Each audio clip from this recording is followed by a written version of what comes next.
Hey guys, we've got Tim Brand here, Jayden Atkinson and Josh Beltz, and we're just going to be doing a few questions, having a bit of fun here. So we'll start with Beltzy. What is your favourite hockey memory? I think my favourite hockey memory, there's a couple, I guess. It's hard to go past scoring a goal at the Olympics on debut. I don't score many goals, so to get one at the Olympics was pretty special.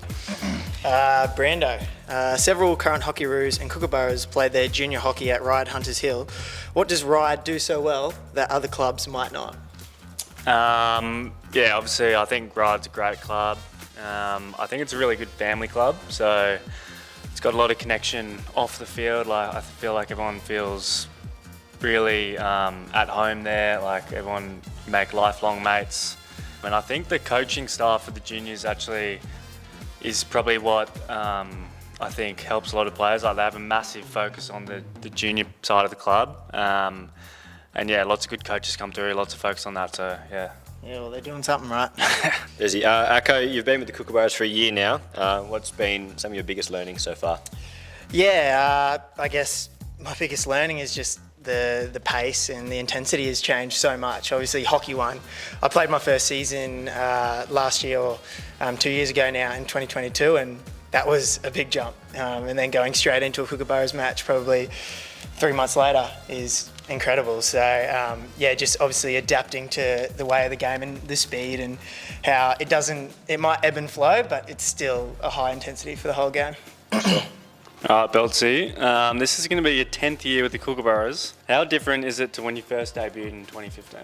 Yeah, 10 years, that's pretty crazy. I think, how's it different? I guess when, as you naturally do, you first come in and you're a young guy, you're just trying to soak it all in, and I think like Ako was just touching on then, it's I guess you come in with your eyes wide open and with no real expectation. So I really enjoyed those first couple of years, and I still love it now. So in terms of how it's different, I think naturally as you progress, you sort of try and take on a bit more of a leadership role. Other guys come in and you try and help them through their journey. So there's some guys, like I came in and Ed was still running around there, and he is now. So I'm sure he'll probably be here for the next couple of years as well.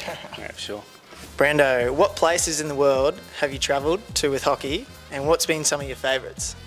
I've missed out on a few real good ones, like Argentina and South Africa. Would have loved to go on there.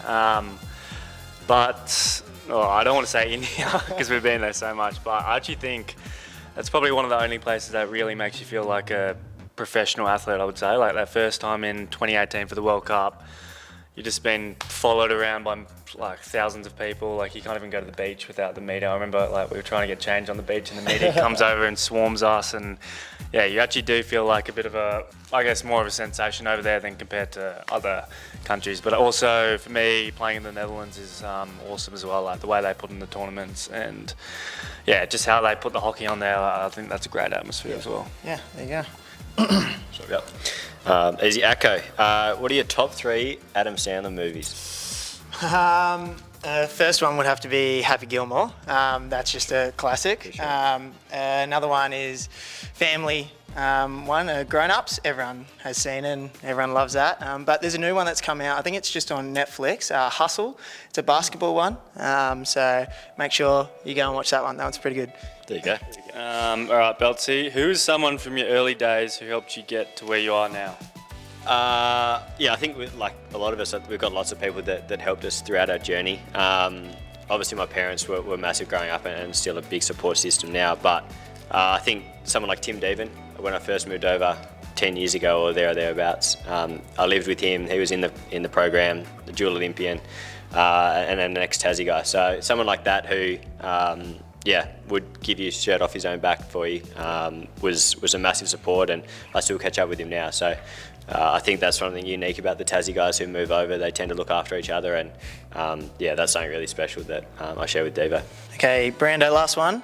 Tell us about your experience playing with Klein, Switzerland in the Dutch Hoofd class. Yeah, so I played with them for 2 years after the Olympics, and yeah, that was an awesome experience. Went with Tom, Matt Swan as well, who also played for the Kookaburras, was there. And yeah, I think it's the best league in the world, and playing over there, it's a lot of fun. Like they put on hockey well, you got lots of crowds, the social scene's quite good as well. Like there's always parties after the game. And then also you're based in Europe, so you can go around, travel. Traveling's pretty easy. You can pop off on a long weekend or whatever to Italy. So it's good fun. I think anyone who has a chance to go over and play overseas definitely should. Strongly recommend it. Yeah. All right, last one for you, Acko.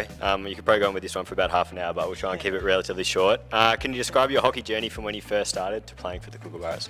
Yeah, so I could go on for a long time, but coming from Cairns, there isn't a real, I guess, pathway, or it's a bit vivid, as there hasn't been anyone there to do it before. So First one. yeah, so crazy. Moving down to Brisbane, it was a bit of a gamble and a risk. I didn't know what was going to happen. Going and playing for the Bulimba Bulls down in Brizzy, that was a big move, and they helped me out so much. Helped me on the field and off the field, and I had great mates and still have great mates there. And so played with them. Obviously got my first crack in Hockey 1, as I said, with the Brisbane Blaze, and unexpectedly, got the call up for the Kookaburras in 2023. So it's been a crazy ride coming from the other side of the country. But yeah, I still cherish my time from Cairns and how I've got to here.